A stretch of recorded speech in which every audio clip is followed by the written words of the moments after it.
Isipin ninyo, isang ama na iginagalang sa kanilang bayan sa buong buhay niya at biglang mabubunyag ang isang karumal-dumal na katotohanan, siya mismo ang pumaslang sa sarili niyang dugo laman. Ang mas nakakagimbal pa, ang dapat sana'y mapamahal na manugang na babae ay isa pala sa mga utak sa likod ng krimen. At silang dalawa ay nagsauwatan upang itago ang madilim na sikreto sa kailaliman ng isang palaisdaan ng sukpo sa pag-akalang mananatili itong lihim magpakailanman. Hindi ito isang ordinaryong kwentong pagpatay. Ito ay isang salaysay ng pagtataksil, kasakiman at kung paano sa huli hinubaran ng hustisya ang lahat ng kasinungalingan. Susundan natin ang bawat yugto na trahedyang ito, isang tunay na kwento na ganap sa lalawigan ng Pangasinan. Mula sa sandaling binuo ang madilim na plano hanggang sa hatol sa korte na napatahimik sa lahat. Sa dulo ng kwentong ito, matutuklasan ninyo ang isang mahalagang aral na hinding-hindi malilimutan, kaya siguraduhin tapusin ang panonood. Para hindi ninyo makaligtaan ang magkwentong puno ang aral sa aming channel, huwag kalimutang pindutin ang subscribe button at i-activate ang notification bell. Noong Hulyo 2022, katatapos lamang ngang sunod-sunod na bagyo sa Pangasinan, maalinsangan at mabigat ang hangin, ngunit nakakasilaw ang sikat ng araw. Sa kahabaan ng magadaan sa bayan ng Binmali, matatanaw ang malalawak na palaisdaan ng sukpo na nakahanay. Ang payapang tubig ay sumasalamin sa kulaabo na kalangitan. Para sa mga taga-roon, ang tanawing iyon ay ordinaryong bahagi ng kanilang buhay. Ang ugong nga aerator, ang amoy ng pinahalong putik at alat ng dagat, at ang tawanan ng matrabahado tuwing umaga habang nagpapakain ng masukpo. Ngunit sa liko ng kapayapaang iyon, unti-unting umuusbong ang isang madilim na pangyayari na itatala ang pangalan ng Binmalay sa isa sa mga pinakanakakapangilabot na kwento sa rehiyon. Noong umaga nga Hulyo 5, biglang bumigat ang tensyon sa himpilan ng pulisya ng bayan. Isang lalaking nasa 50 anyos ang pumasok. Matipuno ang kanyang pangangatawan, ngunit puno ngang malaalim na kulubot ang mukha. Siya si Ramon de la Cruz, ang kinikilalang hari ng sukpo ng Pangasinan, ang nagmamay-ari ng pinakamalaking palaisdaan sa lugar. Kasama niya ang isang batang babae, ang kanyang manugang na si Isabel. Namamaga ang mga mata ni Isabel, maputla ang kanyang mukha, at tila hirap siyang tumayo dahil sa panghihina. Naparon sila upang maulat. Ang kaysa isang anak ni Ramon at asawa ni Isabel na si Marco de la Cruz ay 2 araw nang nawawala. Sa mabigat at bahagyang paus na boses, ikinuwento ni Ramon na matigas ang ulo ng kanyang anak. Ilang araw daw ang nakalipas, nakaroon sila ng matinding pagtatalo tungkol sa hatian sa kita ng palaisdaan. Pakiramdam ni Marco ay hindi siya pinakakatiwalaan, habang sa tingin naman ni Ramon ay masyadong mahina at kulang pa sa karanasan ang anak para humawa ng negosyo. Matapos ang away, umalis si Marco. Pupunta raw siyang dagupan. Sabi ni Ramon sa kalmadong tono, halos walang bahid ng emosyon. Magsasarili na raw siya at hahanapin ang sarili niyang landas. Akala ko babalik din agad, pero hanggang ngayon wala pa ring balita. Si Isabel, na kanina pa nakayuko, ay nagsalita sa nanginginig na boses. Aniya, may isang maikling tawag siyang natanggap mula kay Marco noong gabing umalis ito. Ang sabi niya lang, huwag kang mag-alala, magiging maayos ako. Pero pagkatapos noon, hindi na makonta ang cellphone niya. Ilang beses ko nang tinawagan, pero laging naka-off. Humikbi siya, ngunit pilit na pinipigilan ang pagiyak. Tinanggap ng mga pulis ang ulat. Sa simula, itinuring nila itong isang kaso ng paglalayas ng isang nasa hustong gulang at hindi isang krimen.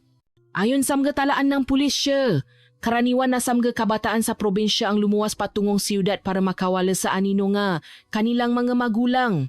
Ngunit mayroong kakaiba. Maging ang masaksing nakausap nila ay nagsabi ngang parehong kwento. Madalas mag-away si Marco at ang kanyang ama at may plano itong magtayo ang maliit na negosyo sa siyudad. Lahat ay kapani-paniwala. Ngunit sa likod ng tila ordinaryong kwentong ito, may isang katahimikang napakalinis at napakayos na parabang may sadyang itinatago. Sa labas ng himpilan, papalubok na ang araw. Ang liwanag nito ay tumatama sa mga palaisdaan na kumikinang na parang salamin. Hindi alam ng mga tagabayan na ang umagang iyon ay simula pa lamang ang isang kwentong yayani sa kanilang paniniwala tungkol sa pamilya, paibi at kasakiman ng tao.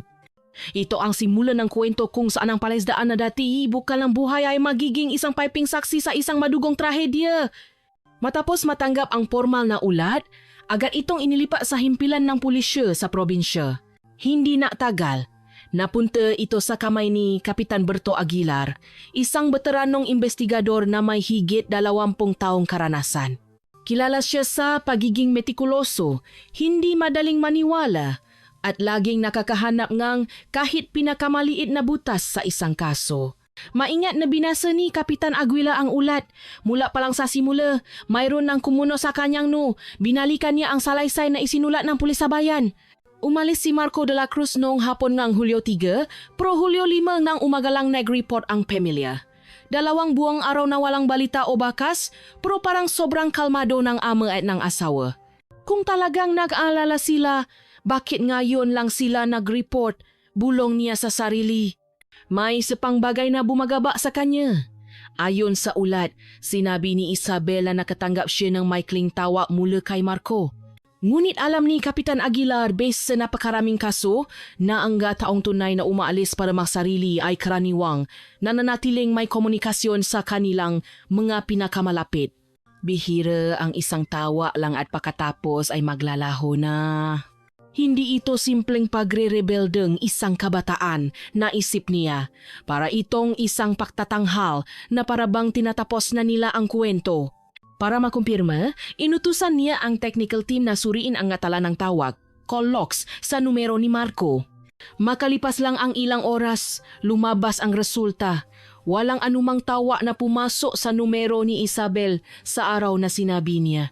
Ang katotohanan ito ay agad na gumuho sa paunang pahaya ng pamilya. Nang gabing iyon, mag-isang nakaupo si Kapitan Aguilar sa kanyang opisina. Tinitigan niya ang isang lumang litrato ni na Marco at Isabel na kuha nung kanilang kasal 2 taon na ang nakalipas. Ang kanilang mangiti ay punong paasa, malayong-malayo sa maluhang nakita niya kaninang umaga. May itinatago sila. Sabi niya sa sarili habang dahan-dahang isinasara ang folder. Kinabukasan, nagpasya si Kapitan Aguilar na personal na pumunta sa lugar. Ang lupain ni Ramon de la Cruz ay umaabot sa halos 7 ektarya na may 2 ng palaisdaan na hinati ng pilapil. Sa gitna nito, nakatayo ang isang malaking puting bahay na napapalibutan ng bakod. Mula sa labas, ito ay simbolong yaman at tagumpay na isang lalaking nagsimula sa vala. Ngunit papasok niya sa bakuran na iba ang pakiramdam ni Kapitan Aguilar. Lahat ay sobrang linis at ayos, walang kahit anong bakas ng kaguluhan. Ganito rin ang nakita niya nang suriin ang kwarto ni Marco. Perpekto nakaayos ang kama, puno na damit ang aparado at mayroon pang isang upos ng sigarilyo na nakapatong sa isang ashtray. Kung talagang umalis siyang galit, paanong parang hindi man lang nagalaw ang kwarto niya? Ginoong de la Cruz, tanong ni Kapitan Aguila sa mahinahong tono, sino po ang naglinis ng kwartong ito pakaalis ni Marco? Umiling ang matanda. Wala po, hinayaan lang namin. Akala namin babalik din agad kaya pinabawalan ko ang sinuman na pumasok. Ang sagot ay kapanipaniwala. Ngunit para kay Kapitan Aguilar, ito ay masyadong perpekto. Kinausap ng team ang mga trabahador sa palaisdaan. Kakaiba, halos lahat sila ay isa ang sagot. Pumunta po siyang dagupan. Walang kakaibang nangyari dito. Ang pagkakapare-pareho ang kanilang sagot ay lalong nagpatindi sa kanyang hinala. Alam niyang ang trabahador sa probinsya ay karaniwang simple at mahirap magtago ng detalye. Kung lahat sila ay iisang pangungusap ang inulit, nangangahulugang tinuruan sila kung ano ang isasagot. Isa lang ang naiba, si Tatang Kiko, isang matandang trabahador na dekada nang nagsisilbi sa palaisdaan. Nang tawagin siya para sa isang pribadong usapan, halatang balisa siya, nanginginig ang kanyang kamay. Matapos ang mahabang katahimikan, sa wakas ay bumulong siya. Kapitan, ilang araw na pong kakaiba ang mga sukpo sa palaisdaan bilang 5. Umaahon sila sa ibabaw na parang kinakapos ng hangin at may amoy po ang tubig. Hindi po ito ang karaniwang amoy. At ilang beses ko pong nakita si Maam Isabel doon mag-isa sa kalaliman ng gabi. Napatingin ng diretso si Kapitan Aguilar. Maingat niyang isinulat ang bawat detalye. Para sa isang ordinaryong tao, ang paahon ng maksukpo ay senyales lang ng masamang kalidad ng tubig. Ngunit para sa isang veteranong investigador, maari itong mga hulugan ng higit pa. Maaring senyales ito na mayroong nakatago sa ilalim ng palaisdaan. Nang papalubo na ang araw, tumayo si Kapitan Aguilar sa gilid ng palaisdaan bilang 5. Ang hangin ay marahang umihip, payapa ang tubig. Ngunit para sa kanya, ang kapayapaang iyon ay kahina-hinala. Matagal niyang tinitigan ang tubig na kumikinang sa huling sina ng araw at bumulong sa sarili. Kung may sikreto dito, panahon ang maglalabas niyan. Nang gabing iyon, bumalik siya sa pansamantalang command post na itinayo sa Barangay Hall. Sa harap niya ay nakalatak ang mapang buong palaisdaan. Ginamit niya ang isang pulang panulat para bilugan ang palaisdaan bilang 5. Isang maliit na tuldok sa mapa. Dahil lamang sa testimonya ngang isang matandang trabahador ang naging sentro ngang lahat ng hinala. Ngunit alam ni Kapitan Aguilar na hindi siya maaring mapadalos-dalos.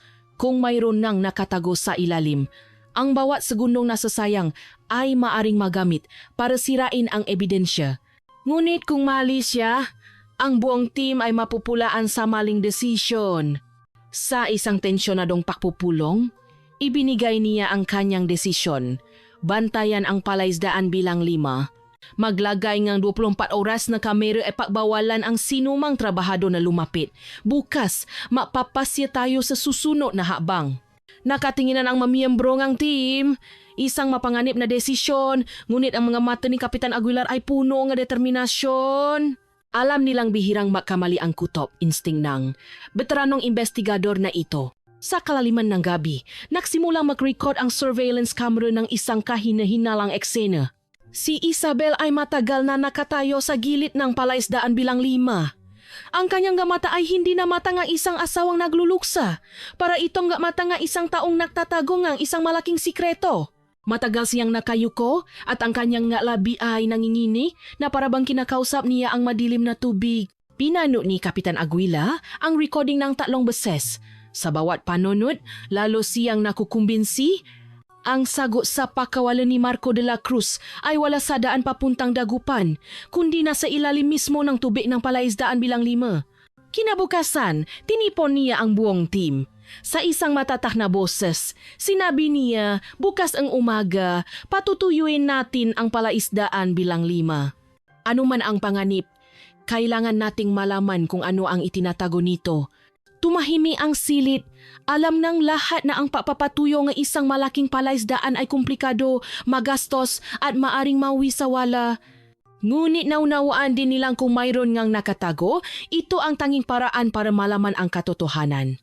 At kasabay nito, ang mga gulong ng kuwento ay nagsimulang gumulong patungo sa mas malalim na misteryo. Hindi na ito isang simpleng paghahanap sa nawawalang tao. Ito na ang unang hakbang sa pagbubunya ng isang trahedyang yayani sa buong bayan ng Binmalay. Madaling araw ng Hulyo 6, basa pa sa hamo ang hangin sa Binmalay. Sa di kalayuan, binasak ng ugong ng isang makinang de diesel ang katahimikan. Isang malaking bomba ng tubig ang nagsimulang gumana. Ilang pulis ang nakatayo sa pilapil, hawa ang kanilang manipis na jacket habang pinapanood ang ibabaw ng palaisdaan bilang 5 na dahan-dahang umaalon dahil sa lakas ng bomba. Si Kapitan Aguilar ay nakatayo sa malayo. Ang magkamay ay nasa likod, masusing nakmamasit na parang isang matandang guro na nahihintay sa kanyang estudyante na ilabas ang tamang sagot. Manatili sa litas na distansya, maikli niyang utos. Walang lalapit sa gili ng palaisdaan nang walang permiso mula sa technical team. Ang sikat ng araw sa umaga ay tumagos sa madamo at bakawan na nakapalibot sa palaisdaan. Nagliliparan ang maliliit na ibon, tila nagula sa dipangkaraniwang ingay. Ang airato na dati tahimik na umikot ay nakapatay na ngayon. Ang dating aso na tubig ay naging kulay puti. Habang unti-unting bumababa ang tubig, lumitaw ang maitim na putik. Paminsan-minsan ay naglalabas ng gabulan na parang isang malalim na hininga ng isang bagay na matagal nang nakakulong. Sa maliit na command post malapit sa Barangay Hall, ipinapakita nga isang monitor ang recording kagabi. Si Isabel ay matagal na nakatayo, yakap ang sarili. Ipinikit ni Kapitan Aguila ang kanyang mga mata at bumulong sa sarili. Sana mali ako. Ngunit ang landas ng investigasyon ay hindi tungkol sa peasa o awa. Ito ay isang mahirap na daan na kailangang tahakin, habang-habang kahit nangingini ang mapaa. Pagsapit ng alas 10 na umaga, ang tubig sa palaisdaan ay hanggang baywang na lamang ng isang matanda. Ang technical team ay kumalat sa iba't ibang lugar gamit ang mabakal na pamalo para tusukin ang puti sa ilalim. Nahahanap ngang anumang bagay na hindi dapat naroron. Si Tatang Kiko ay nakatayo sa likod ng police line. Mahigpit na hawa ang kanyang lumang sombrero. Tila hirap siyang huminga. Nang matama ang kanilang mata ni Kapitan Aguilar, mabilis siyang yumuko, na parabang natatako na ang kanyang mata ay mabunya ng isang napakalaking sikreto. Kapitan, sigaw ng isang miyembrong technical team mula sa hilagang kanlurang bahagi. May matigas na bagay sa bandang kanto. Lahat ay napalingon.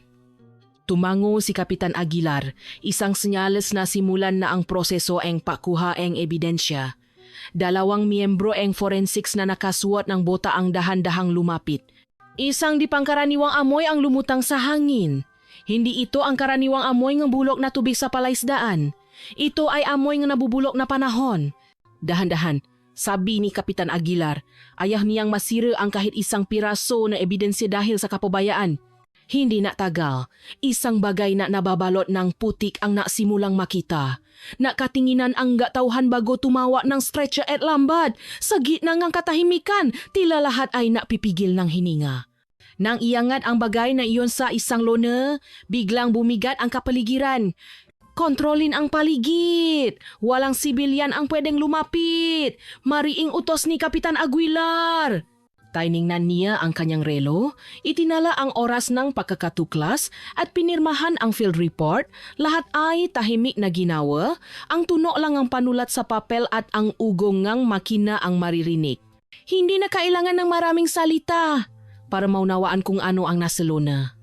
Isang anyo ng tao, nababalot ng puti at mahipit na tinalian sa isang mabigat na bagay. Mabilis ngunit maingat na natrabaho ang forensics team. Kumuha sila ng malitrato, naksukat at naglagay ng mga marka. Iniulat nilang nakakita sila nga lubit na gawa sa artipisyal na hebla at isang malaking tipaang bato na karaniwang ginagamit bilang angklang lambat. Sa bulsa ni isang lumang pantalon, natapuan ang isang singsing pangkasal. Nang linisin, nababasa pa ang nakaukit, Isabel Marco. Saglit na ipinikit ni Kapitan Aguilar ang kanyang mata. Hindi siya lumingon nang ang ilang batang pulis ay huminga ng malalim para pigilan ang kanilang pakabigla. Matagal na niyang nakikita ang mga ebidensyang nagtuturo sa limitasyon ng sangkatauhan. Ngunit sa bawat pagkakataon nanginginig pa rin ang kanyang puso. Hindi lang katawan ang nasira, kundi pati na rin ang isang pangakong binitiwan sa harap ng pamilya at ng Diyos. Kay Marco de la Cruz ang singsing na yan, bulong ng isang miyembro ng team na dumalo sa kanilang kasal. Bahagyang tumango si Kapitan Aguilar. Itala, kuhanan ng close-up at itago ayon sa proseso. Matapos ang paunang pagsusuri, dinala ang katawan sa isang forensic tent. Saglit na sumama si Kapitan Aguilar bago bumalik sa gilid ng pilapit at tiningnan ang halos tuyo ng palaisdaan bilang 5. Sa ilalim nito, may malabong mga marka ngang pagkakalatkat patungo sa lugar kung saan natakpuan ang katawan. Ang mga marka ay may dalawang makaibang lapat na parabang dalawang pares kang kamay ang nagtulungan. Dahan-dahang sinundan ng tingin ni Kapitan Aguilar ang marka, binubo sa kanyang isip ang posibleng pangyayari. Maya-maya, isang batang opisyal ang lumapit at may ibinulong. Tumango si Kapitan Aguilar at nakutos. Dalhin sina Ramon de la Cruz at Isabel sa command post. Kailangan natin sila para sa formal na pagkakakilanlan. Sa simpleng espasyo ng command post, umupo si Isabel sa isang plastik na upuan. Maputla ang kanyang mukha at nanginginig ang ngalabi. Naipakita sa kanya ng isang pulis ang singsing, itinaas ni Isabel ang kanyang kamay upang tapan ang kanyang bibig. Bumasa ang kanyang maluha, tahimik at tuloy-tuloy na parang tubig na tumatagas mula sa isang basa na banga. Singsing yan ni Marco, halos hindi marinig ang kanyang boses. Dumating si Ramon makalipas ang ilang minuto. Matata siyang tumayo. Tiningnan ang singsing sa loop lamang ng ilang segundo at huminga ng malalim. Oh, sabi niya ng walang emosyon. Sa anak ko yan. Walang sigaw, walang yakap, walang pabaksa sa sahik. Tanging isang katahimikan na napangiti sa mga pulis. Hindi hinusgahan ni Kapitan Aguilar ang maluha o ang kalmadong reaksyon. Alam niyang iba-iba ang paraan ng tao sa paharap sa pakawala.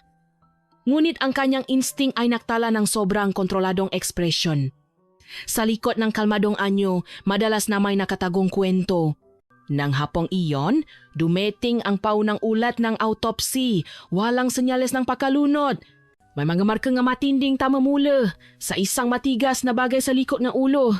Sapat na malakas para makapapatulo o makdulot ng mas malalang resulta. Mayroon ding mga marka nga pakakatali sa mga pulso. Binasa ni Kapitan Aguilar ang bawat linya.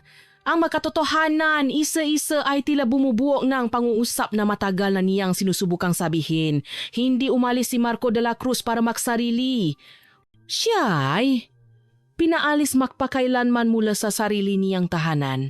Samantala, sinuri ng forensics team ang pilapil mula sa isang bodega ngang gamit patungo sa palaisdaan bilang 5. Sa medyo tuyong lupa, nakakita sila ng maliliit na markang gulong marahil mula sa isang kariton. Ang mga marka ay hindi gaanong mahaba marahil dahil natapan na nga mayapak nga trabahador. Ngunit sapat na ito para ipakita ang direksyon mula sa bodega patungo sa gilid ng palaisdaan. Sa pagitan ng mamarkang gulong may dalawang makaibang sukat ng yapa. Isa na mas malaki at mas malalim at isa na mas maliit. Walang sinabi ang miyembro ng forensics. Kumuha lang sila ng litrato, nagsukat at naglagay ng marka. Nang papalubo na ang araw, nakatayo si Kapitan Aguila sa branda ng malaking bahay ni Ramon. Malinis ang bahay na parabang hindi kailanman dinalaw ng kalungkutan. Sa isang sulo, nakatayo ang larawan ni Marco at Isabel mula sa kanilang kasal. Nakangiti. Yumuko si Kapitan Aguilar na parabang nagbibigay galang sa kwentong nakatago sa likod ng mangiti. Kapitan, tanong ang isang miyembro ng team, ihahanda na po ba natin ang makahiwalay na interrogation rooms? Tumingin si Kapitan Aguilar sa madilim na bakuran. Oh, simula ngayong gabi, paghiwalayin sina Ramon at Isabel. Walang anumang komunikasyon sa pagitan nila ng walang bantay. Sa labas ng bakot, ilang residente ang nakukumpulan, bumubulong ang gadasal at tanong. Si Tatang Kiko ay dumaan, yumuko nang makita ang sasakyan ng pulis. Isang matandang babae ang bumulong sa kanyang kapitbahay. Sabi nila, mas malalim pa raw sa dagat ang puso ng tao. Ang masalitang iyon ay lumutang sa hangin, nadagda sa bigat ng gabi. Bumalik si Kapitan Aguilar sa command post at binuklat ang isang lumang kwaderno. Gumuhit siyang simpleng sketch, ang bodega, ang landas ng kariton, ang lugar ng pakakatuklas sa palaisdaan at ang lokasyon ng nga yapa. Sa ibabaw ng mga linya, isinulat niya, 2 tao, planong gabi. At sa kabilang panig, idinagda niya ang isang pangungusap na madalas niyang ginagamit para paalalahanan ang sarili. Ang katotohanan ay hindi kailangan ng script. Ang kasinungalingan ay laging kailangan ng ensayo. Isinara niya ang kwaderno at tiningnan ang kanyang magkakasamahan na abala pa rin sa paglalagay ng mga ebidensya sa mga selyadong kahon. Bukas na umaga, simulan ang hiwalay na interogasyon. Walang panggigipit, walang pananakot. Hayaan lang natin silang ipaliwanag kung ano talaga ang nangyari. Ang katotohanan ay madalas lumalabas sa bibig ng mga taong natatakot. Pumasok ang hangin ng gabi sa masiwang ang comment post, dala ang amoy alat mula sa tahimik ng palaisdaan. Sa di kalayuan, ang palaisdaan bilang 5 ay parang isang madilim na butas na kalalabas lang ng isang sikreto. Huling tiningnan ito ni Kapitan Aguilar bago ipikit ang mga mata. Hindi dahil sa pagod, kundi para manalangin na bukas, ang mga salitang matagal nang nakabara sa lalamunan ng mga tao ay sa wakas makakaroon ng lakas ng loob na lumabas. Sabi nga matatanda, ang malabong tubig ay lilinaw kapag hinayaang tumining, ngunit ang malabong isip ay lalong nabubulok kapag lalong hinahalo. Alam ni Kapitan Aguilar na bukas, oras na para sabay na haluin at patiningin. Dahil ang katotohanan ay kailangang mahuli at pagkatapos ay hayaang makita ng marami sa kanilang sariling mga mata. At lumipas ang gabing iyon, nagbigay ngang hindi mapakaling tulo sa ilan at walang tulo na gabi sa managtatago ngang kuwento.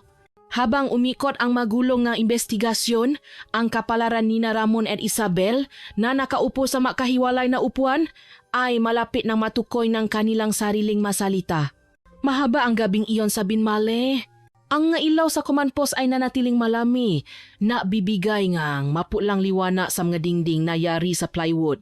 Sa labas, tanging ang tuno na makulili at ang hangin mula sa palaisdaan ang maririni. Ngunit sa loop, napakabigat ng hangin na parabang nararamdaman ang bigat nito sa bawat pahinga.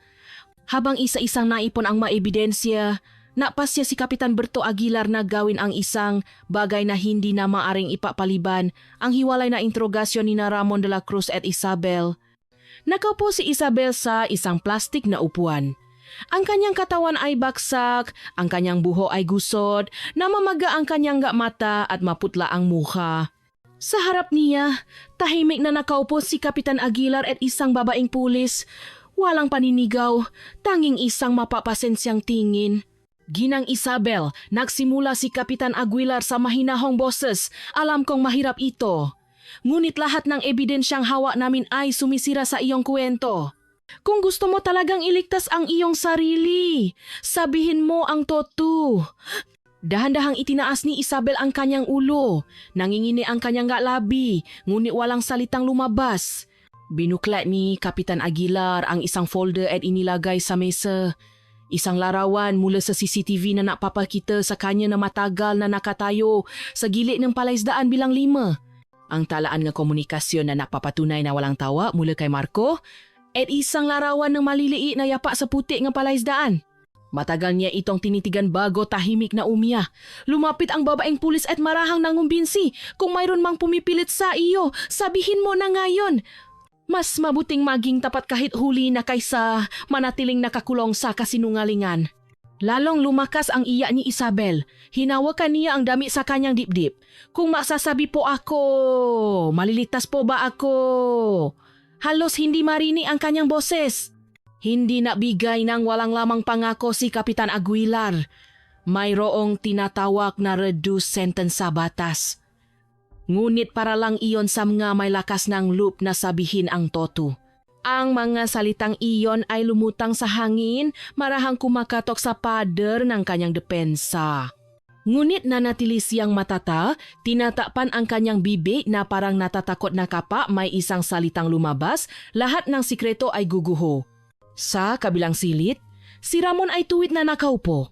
Ang kanyang mabraso ay nakakrus sa dibdib, ang kanyang mamata ay matalim at puno ng kumpiyansa, na parabang siya ang may-ari ng bahay na tumatanggap ng bisita, hindi isang suspek. Ginoong de la Cruz, tahimik na tanong ang isang batang investigador. Ayon sa autopsy, hindi nalunod si Marco. May malakas na tama ng matigas na bagay sa likod ng kanyang ulo. May alam po ba kayo rito? Suminghal si Ramon. Paano ko malalaman? Anak ko yun. Kahit madalas kaming mag-away, hinding-hindi ko siya sasaktan. Kung gayon, bakit napakalinis ng kwarto ni Marco? Bakit walang bakas na umalis siya ng malayo? At bakit pakatapos pa ang 2 araw kayo? Na-report! Tanong ng investigador. Tumingin ng diretso si Ramon na nanatiling kalmado ang boses. Ganun talaga si Marco. Matigas ang ulo pero bumabalik din agad. Akala ko naglayas lang sandali. Masama bang maghintay ang isang ama? Ang kanyang kilos ay sobrang kontrolado, masyadong perpekto. Sa likod ng one-way mirror, masusing na mamasit si Kapitan Aguilar. Alam niya ang ganitong pattern. Ang isang taong sobrang kalmado ay karaniwang may itinatagong marupo na bagay. Makalipas ang ilang oras, binago ni Kapitan Aguilar ang kanyang estratehiya. Pumasok siyang muli sa silid ni Isabel, dala ang isang logbook. Kinang Isabel, tahimik niyang sabi kanina sinabi ni Ginoong de la Cruz na lahat ng ideya ay galing sa iyo. Sinabi niyang ikaw ang nakudyo sa kanya na gawin ang isang bagay kay Marco. Nalaki ang mata ni Isabel at namutla ang kanyang muha. Sinabi niya yon. Tumango lang si Kapitan Aguilar. Oh, at kung mananatili kang tahimik, ang kwento niya ang may tatala. Nataranta si Isabel. Lalong lumakas ang kanyang iyak. Hindi po totoo yan. Ako lang po. Wala akong lakas loob na tumanggi. Natakot po ako. Basa ang kanyang boses. At nangingini ang kanyang katawan. Hindi siya pinutol ni Kapitan Aguilar. Alam niyang ang katahimikan ay maaring maging mas matalas kaysa sa isang marahas na interogasyon. At sa katahimikang iyon, ang pader sa isip ni Isabel ay unti-unting nakakalamad.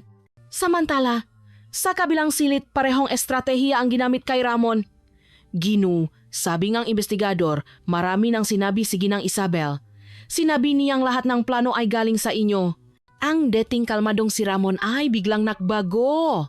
Namula ang kanyang mukha, kumuyom ang kanyang gakamao, at malakas niyang hinampas ang mesa. Ano? Sinisisi niya ako. Siya ang nangakit sa akin. Siya ang naudyo. Kung hindi dahil sa babaeng yan, sa tingin niyo ba gagawin ko yon? Ang masalita ay lumabas ng napakabilis, halos hindi na kontrolado. Sa likod ng salamin, tahimik na tumango si Kapitan Aguilar. Alam niyang ang galit ay madalas na isang anyo ng hindi sinasadyang pag-amin. Lumalim ang gabi. Sa isang silid, si Isabel ay humahagulgol, nag-alinlangan sa pagitan ng pagkakasala at ng pagnanais na iligtas ang sarili. Sa kabilang silid, si Ramon ay sumabo sa galit. Nawala ang kontrol na pilit niyang pinananatili. Nagsulat si Kapitan Aguilar sa kanyang maliit na kwaderno. Unang lamat, bukas guguho ang pader na ito. Alam niyang ang katotohanan ay hindi laging dumarating sa isang kalmadong mukha.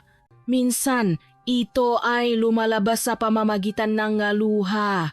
Minsan, sa pamamagitan ng sigaw. At ng gabing iyon, malinaw na nakita ang dalawang mukhang iyon. Sa labas ng comment post, tahimik ang palaisdaan bilang 5. Sa ilalim ng liwanag ng buwan, tanging ang tumigas na itim na putik ang natira, na parang isang bukas na sugad, isang piping saksi sa isang sikretong hindi na may tatago. Umaga ang Hulyo 7, dala ang tuyong hangin sa binmali ang amoy ang unti-unting natutuyong putik sa palaisdaan. Sa comment post, hindi nakatulo ng maayos ang investigador. Ang amoy ng matapang na kape ay humalo sa tuno ng nga papel, puno ng pait. Alam ng lahat na ang araw na ito ay maaring maging mapapasya. Unang tinawag si Isabel. Mukhang mahina ang kanyang katawan, kinakalatkat ang mapaa, maputla ang mukha at pula ang makamata. Umupo siya na parang walang laman ang isip, na parabang magdamak siyang nakipaglaban sa sarili. Matagal siyang tiningnan ni Kapitan Aguilar bago nagsalita sa mahinang boses. Ginang Isabel, kagabi malapit mo nang sabihin ang lahat. Ngayong araw, huwa ka ng maktago. Hindi ka ililitas na katahimikan. Sa halip, inilulubog mo ang iyong sarili. Kinagat ni Isabel ang kanyang labi ay yumuko. Nangingini ang kanyang kamay habang hawa ang laylayan ng kanyang damit. Matapos ang mahabang katahimikan, isang maliit na boses ang lumabas. Toto po. Pumunta ako sa palaisdaan ng gabi, pero hindi ko po yon ginusto. Pinilit lang po ako. Hindi siya pinuto ni Kapitan Aguilar. Tahimik siyang tumango, nabibigay na espasyo para sa masusunod na salita. Huminga na malalim si Isabel at bumaksa ang kanyang luha. Nung gabing iyon, pagkatapos may away ni Marco at ni Papa, pinuntahan niya ako. Sabi niya, hindi raw karapat-dapat si Marco na magmanang ng palaisdaan. Masasayang lang daw ang lahat ng pinahirapan niya. Natakot ako. Sinabi kong huwag, pero patuloy niya akong ginipit. Tinakot niya akong palalayasin kapag tumanggi ako. Naputol ang kanyang boses dahil sa pagikbi. Lumapit ang babaeng pulis at nag-abot ng tissue. Ipinapatuloy niya sa basa na boses. Sumunod lang po ako. Wala akong lakas para tumanggi. Akala ko, kung mananahimik lang ako, lilipas din ang lahat. Pero tinapan niya ang kanyang mukhangang 2 kamay. Bahagyang yumuko si Kapitan Aguilar. Ang kanyang tono ay nanatiling kalmado. Ano ang ginawa ninyo nung gabing iyon, Ginang Isabel? Ikuwento mo mula sa simula. Matagal na tumahimik si Isabel bago bumulong. Ako po ang tumawa kay Marco. Sinabi kong gusto kong makipag-usap na nagsisisi ako. Umiyak ako at nakiusap na lumabas siya at makipakita sa maliit na kubo malapit sa palaisdaan. At naniwala siya. Pago ang mukha niya. Pero dumating pa rin siya para pakinggan ako. Sandali kaming naupo. Bigla, mula sa likod, lumitaw si Papa. May dalang malaking pamalong kahoy. At pinukpo niya ang ulo ni Marco. Ang bilis ng pangyayari, hindi man lang nakasigaw si Marco. Tumahimi ang silid. Tanging ang langit ni ngang lumang ventilador ang maririnig. Pagkatapos, papatuloy ni Isabel, kinuha namin ang katawan niya at dinala sa bodega. Tinalya ni Papa ang kanyang kamay at paa at itinali ang isang malaking bato sa katawan niya. Inutusan niya, akong tulungan siyang itula ang kariton na may lulan na si Marco. Tinula ko. Wala akong lakas ng loop na tumanggi. Pagdating namin sa gilid ng palaisdaan bilang 5, itinula ni Papa ang katawan niya sa tubig. Natigilan ako, hindi makagalaw, ang tuno ng pabaksa sa tubig. Hanggang ngayon, naririnig ko pa rin. Bumasa ang luha sa mga pisngi ni Isabel. Yumuko siya at humibi. Dahan-dahang isinara ni Kapitan Aguilar ang folder. Alam niyang kalahati pa lang ito ngang paamin. Ngunit sapat na para buksan ang pinto. Sa kabilang silid, si Ramon ay nakaupo pa rin ng tuwid. Nang sabihin sa kanya ng investigador na umamin na si Isabel sa ilang bahagi, nanigas ang mukha ni Ramon. Anong pinagsasabi ng babaeng yan? Matalas niyang tanong. Sinabi niyang plano niyo raw po ang lahat, maikling sagot ng investigador. Namula ang mukha ni Ramon at malakas niyang hinampas ang mesa. Sinungaling! Siya ang nagsimulang lahat! Siya ang gumamit sa akin. Sa tingin mo ba gagawin ko yon kung hindi dahil sa kanya? Oh, mahina ang anak ko, pero hindi ko yon plinano. Si Isabel, siya ang may gustong lahat. Umalingaw-ngaw ang boses ni Ramon sa silid. Sa likod ng one-way mirror, kalmadong natala si Kapitan Aguilar. Ang galit ay siwang ng paamin. Samantala, sa labas, nagsimulang makumpulan ang nga residente matapos marinig ang nga usap-usapan. Ang palaisdaan bilang 5 na ngayon ay mahigpit na binabantayan ang naging sentro ngang mabulungan. Tutu ba? Si Marco doon daw natakpuan. Tanong nakasang-ale. Paano magagawa ng isang ama yon sa sarili niyang anak? Sabi naman ngang isa. Pagsapit na hapon, tinipon ni Kapitan Aguilar ang kanyang team. Sa mesa, nakalata ang malitrato CCTV recordings mamarkang gulong at yapa ang sugat sa ulo ni Marco at ang mamakasalunga na pahayaan ni Ramon at Isabel. Ang mapirasong puzzle na ito, sabi niya ay halos mabuo na. Hindi pumunta si Marco sa dagupan. Nung gabing iyon, sa kamay nga mga taong malapit sa kanya, nagwakas ang kanyang buhay sa palaisdaan bilang 5. Tumahimik ang lahat. Isinara ni Kapitan Aguilar ang kanyang kwaderno. Ngayong gabi, gipitin natin sila hanggang sa makuha ang buong pag-amin. Nakita na natin ang lama sa pader. Bukas, guguho na ito. Sa labas ng command post, ang kalangitan ay namumula sa paglubok ng araw. Dala ang hangin ang amoy alat at putik na parabang nagpapaalala na hindi kayang itago ang lupa at tubig ang isang sikreto magpakailanman. At nang gabing iyon, habang isa-isang sumisindi ang mailaw sa bayan, alam ni Kapitan Aguilar na ang katotohanan ay malapit ng hindi na may tatanggi. Nang hapong iyon, matindi ang sikat ng araw sa Binmale, ngunit sa loob ng command post, tila nagyayelo ang hangin. Matapos ang kalahating paamin ni Isabel at ang pagsabo ng galit ni Ramon, alam ni Kapitan Aguilar na oras na para mas palalimin ang investigasyon. Ipinatawa niyang muli si Isabel, ngunit sa pagkakataong ito, may ibang paraan. Pumasok si Isabel na pagiray-giray. Namamaga ang kanyang mata, pagod ang muha, ngunit mayroong tilapa suko sa kanyang ekspresyon. Umupo siya na kayuko na parang wala ng lakas na magsinungaling pa. Ginang Isabel, tahimik na sabi ni Kapitan Aguilar, may mga sinabi ka na pero marami ka pang hindi sinasabi. Kung hihinto ka sa gitna, lalo lang bibigat ang iyong pasanin. Sabihin mo ang lahat, mula sa simula. Huminga ng malalim si Isabel at tinakpan ang kanyang mukha. Basa ang kanyang boses, nahihiya po ako, galit ako sa sarili ko, pero ang lahat ng ito, sa totoo lang po, nagsimula sa akin. Tumahimik ang silid. Sumanya si Kapitan Aguilar na magpatuloy. Hinawakan ni Isabel ang laylayan ng kanyang damit at tumulo ang kanyang luha. Ilang buwan na ang nakalipas noong nasa dagupan si Marco para sa negosyo, mag-isa lang ako sa bahay. Madalas akong dalawin ni Papa. Tinitik na daw niya kung ayos lang ako. Minsan, may dalang pakain o kaya iisang baso ng brandy. Noong una, akala ko paalala lang ng isang biyenan. Pero isang gabi, kumatok siya sa pinto ng kwarto ko. Tumanggi ako. Natakot ako. Pero napakagaling niyang mangumbinsi. Sinabi niyang maganda ako, mahalaga, at hindi kayang protektahan ni Marco. Nahulo ako sa patibong. Pahina ng pahina ang boses ni Isabel. Ngunit ang bawat salita ay parang isang mabigat na pasanin na sa wakas ay nabitawan. Mula noong gabing iyon, nabago ang lahat. Naging bahagi akong isang bawal na relasyon. Sinubukan kong lumayo, pero palagi akong nabibigo. Nasusuklam ako, pero kasabay nito, wala akong magawa. At dahan-dahan, nagsimula siyang magsalita tungkol sa yaman. Na hindi karapat-dapat si Marco na mamahala ng palaisdaan at na kung siya lang ang kasama ko, garantisado na ang buhay ko. Humagulgol siya. Mahina po ako. Hindi ako naging sapat na malakas para tumanggi. At sa huli, naging bahagi ako ng pinakamalupit na plano. Kahit alam kong mali, nanahimik ako. Hindi inalis ni Kapitan Aguilar ang kanyang tingin. Alam niyang masakit ang mga salitang iyon, ngunit naroon ang katotohanan ng hinihintay niya.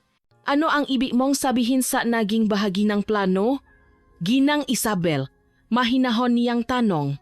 Tumingin si Isabel sa mesa na may walang lamang tingin. Sinabi ni Papa na ang tanging paraan ay alisin si Marco para daw patuloy na lumago ang palaisdaan, masisiguro ang buhay ko at walang makakaalam.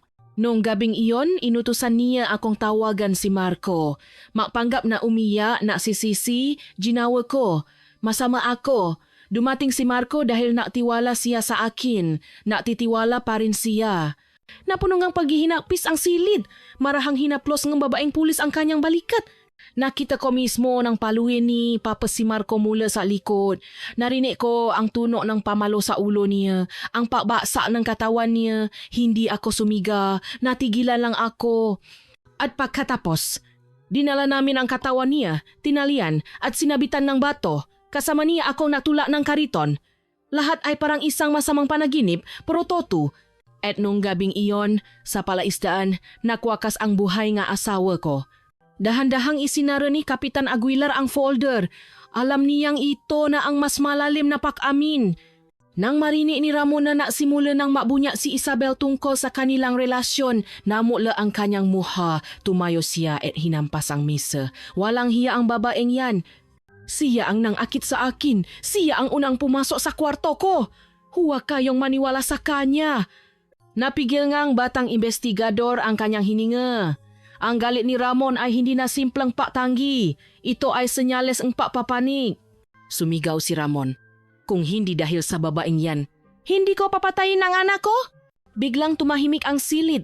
Ang pangungusap, bagamat puno ng emosyon, ay isang malinaw na pag-amin. Sa likod ng salamin, matagal na tinitigan ni Kapitan Aguilar si Ramon. Sa wakas bulo niya, lumabas din. Hindi sa pamamagitan ng lohika, kundi sa pamamagitan ng galit. Nang hapong iyon, tinipo ni Kapitan Aguilar ang buong team.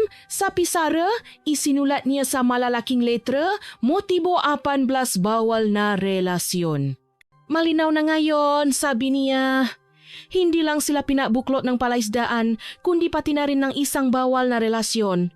Ang ambisyon at pagnyanasa ang nagbulak sa kanila at sa huli, si Marco ang naging biktima. Natahimik ang team. Nabigla sa kadiliman ng kuwentong nabunyag. Nang gabi ngang Hulyo 7, ang comment post ay maliwanag pa rin. Umupo ng tahimik si Kapitan Berto Aguilar, nakatitik sa pisara. Kumpleto na ang mapiraso, ngunit kailangan pa nga isang huling tula para paadotungin ang lahat isang tula na manggagaling lamang sa bibig ni Ramon at Isabel. Naniniwala siya na kung makakasama sila, poprotektahan nila ang isa't isa. Ngunit kung pahihiwalayin at bibigyan ng makaibang piraso ng kwento, makakalamat sila, magsisisihan at sa huli lalabas ang katotohanan. Ito ang estratehiyang inihanda niya mula pa sa simula. At nang gabing iyon, napasya siyang oras na. Unang ipinatawag si Isabel. Pagod na ang kanyang muha, paos ang boses. Takot po ako, tahimik niyang sagot. Takot akong mawala ang lahat, palayasin, at naramdaman kong nakakulong ako sa bawal na relasyon. Wala po akong lakas na loob. Pero hindi po akong pumalo sa kanya. Plano po lahat yon ni Ginong Ramon. Sunod na dinala si Ramon. Sa kabilang ng pagod, pilit pa rin niyang ipinapakita ang katatagan. Ano pa bang gusto niyo sa akin? Mabigat niyang tanong. Inilata ni Kapitan Aguilar ang mapahaya ni Isabel. Sinabi na po niya ang lahat. Plano niyo raw ang lahat. Kayo ang nautos sa kanya at kayo ang pumaslang kay Marco. Namula ang mukha ni Ramon. Kumuyom ang kanyang nga kamao. Sinungaling. Siya ang nasabi sa akin na kapag nawala si Marco, mapapasa atin ang palaisdaan. Siya ang nangakit. Kung hindi dahil sa babaeng yan, sa tingin niyo ba papatayin ko ang sarili kong anak? Mabilis na lumabas ang salitang punong galit. Sa likod ng salamin, tahimik na tumango si Kapitan Aguilar. Ang paamin minsan ay hindi isang maayos na pangungusap, kundi isang hindi kontroladong sigaw galit. Maya-maya, tumahimik si Ramon. Napasandal siya sa upuan, ipinikit ang mga mata. Mahina siya, mas mababa na ang kanyang boses na parang kinakausap ang sarili. Hindi niya kayang ipapatuloy ang palaisdaan. Ayokong makitang masira ang lahat ng pinahirapan ko sa kamay niya. Pero hindi ko akalain na abot sa ganito. Sa kabilang silit, nang marinig ni Isabel na siya ang itinuturong uta, namula siya at nanginig. Sinisisi niya ako. Hindi po. Biktima lang ako. Pinili lang. Siya ang pumalo. Siya ang kumalatkat. Sumunod lang ako dahil sa takot. Ang masalita ay lumabas sa gitna ngang pagpapanik. Naging tanga ako. Naging mahina. Pero huwag niyong sabihing pinatay ko siya. Utos lahat yun ni Ginong Ramon. Kalmadong itinala ni Kapitan Aguilar ang lahat. Alam niyang nasa kasudula na ang laro. Ang 2 taon dating tila isa ay nagsisisihan na ngayon. Gumuho na ang pader na kanilang itinayo at sa mga guho nito, lumitaw ang tunay na laman, kasakiman, paknanasa at pagtataksil. Pagsapit ng hating gabi, pinasama-sama ni Kapitan Aguilar ang lahat ng tala. Sa pisara, isinulat niya sa malalaking letra, Marco de la Cruz biktima, Ramon de la Cruz, Isabel M. Gasalarin. Sa ilalim, idinagdag niya, motibo, yaman bawal na relasyon. Muli niyang inilarawan sa isip ang trahedya. Si Isabel na tumatawa kay Marco, si Marco na nagtitiwala, si Ramon na naghihintay sa dilim na may pamalo, ang malakas na palo, ang pagbagsak, ang lubid, ang bato, at ang tuno ng tubig sa palaisdaan bilang 5. Lahat ay malinaw na. Hindi na ito hula-hula, kundi isang tunay na rekonstruksyon ng pagtataksil. Sa labas ng comment post, kumalat na ang nga bulungan. Ang haringang supo ng binmali, hindi lang nawalan ng anak, kundi nawalan din ang pagkatao. Ang dating tila mabait na manugang kasawa pala sa paglilibing sa sarili niyang asawa. Isinara ni Kapitan Aguilar ang kanyang kwaderno. Bukas ang umaga, isusulat na niya ang formal na ulat at ililipat ang 2 sa mas mataas na ahensya. Ngunit ng gabing iyon, nakaramdam siya ng kaunting gaan. Ang lamat ay naging paguho. Ang katotohanan, sa wakas, ay lumabas mula sa kanilang sariling mga bibig, kahit pa sa pamamagitan ng iya at siga. Tumayo siya sa beranda at tiningnan ang madilim na palaisdaan bilang 5. Kayang tapan ng tubig ang isang katawan, bulong niya, pero hindi mapakailanman. Darating at darating ang panahon, lulutang din ang katotohanan. Umaga ng Hulyo 8, nakpasya si Kapitan Aguilar na paharapin sina Ramon at Isabel sa isang confrontation room. Pumasok si Ramon, pagod ang mga mata. Sumunod si Isabel, nakayuko. Ngayon, nagsimula si Kapitan Aguilar. Wala ng sikreto. Maririnig ninyo ang isa-isa. Sinabi ni Ginoong Ramon na ako ang utak. Sabi ni Isabel, nangingilit ang luha. Hindi po totoo yun. Biktima lang ako. Hinampas ni Ramon ang mesa. Sinungaling? Ikaw ang nakit. Ikaw ang nasabing dapat mapasa atin ang palaisdaan. Huwa kang makunwaring biktima dito. Nabanggaan ang kanilang nga boses. Hinayaan lang sila ni Kapitan Aguilar. Kung hindi dahil kay Papa, humagulgol si Isabel. Hindi ko siya tatawagan. Hindi ako tutulong magtulak. Ideya niya lahat yon. Mahinang baba. Sarkastikong sabi ni Ramon, nag-enjoy ka sa bawal na relasyong yan. Kusanglop kang naging bahagi. Alam mo ang ginawa mo. Pinatigil sila ni Kapitan Aguilar. Ipinakita niya ang nga ebidensya.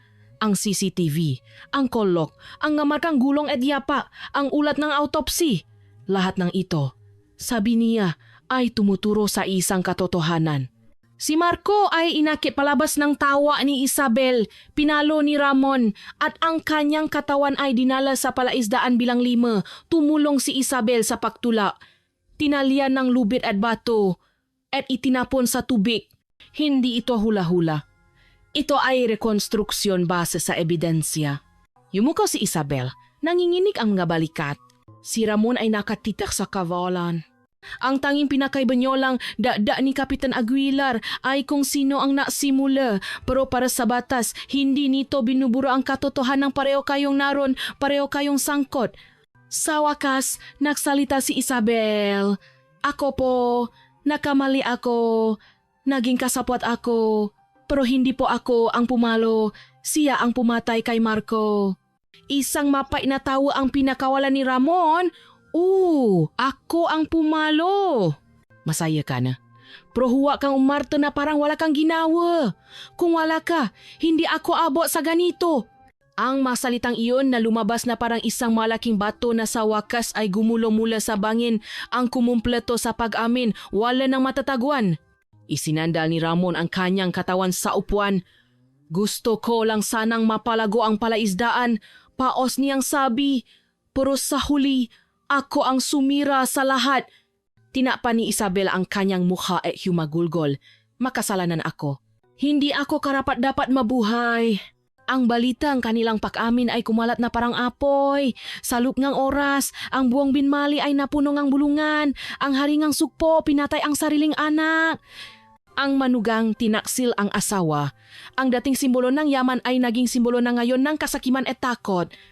Habang papalubok ang araw, nakatayo si Kapitan Aguilar sa beranda. Ang katotohanan ay lumabas na, sabi niya sa sarili. Pero dito, walang nanalo, lahat ay talo. Makalipas ang ilang linggo, ang bayan ay naghahanda na para sa paglilitis sa Regional Trial Court. Ang kaso ay naging pambansang balita. Ang maabogado ng makabilang panik ay naghanda ng kanilang maestratehiya. Si Ramon na nasa ilalim daw ng matinding stress. Si Isabel, isang biktima raw ng manipulasyon. Ang magkamaanak ni Marco ay dumating. Wasa ang puso. Ang opinyon ng publiko ay naalap. Humihingi ng pinakamabigat na parusa. Noong Setyembre 15, 2022, nagsimula ang paglilitis. Ang korte ay napuno nga tao at media. Dinala sina Ramon at Isabel. Nakaposas maputla. Binasa ngang piskal ang masakdal, parricide at murder. Ang masaksi, kabilang si Tatang Kiko, ang forensics expert, at isang forensic psychologist, ay nagbigay kanilang nga testimonya. Ipinakitang psychologist kung paanong si Isabel, bagamat ginipit, ay aktibong nakilahok pa rin. Ang huling bahagi ng kwento ay nagtatapos sa pagtawag kay Kapitan Berto Aguilar sa witness stand. Handa na siyang ilahad ang buong investigasyon mula sa unang hinala hanggang sa huling pag-amin sa harap ng korte at ng buong bansang naabang sa hustisya para kay Marco de la Cruz.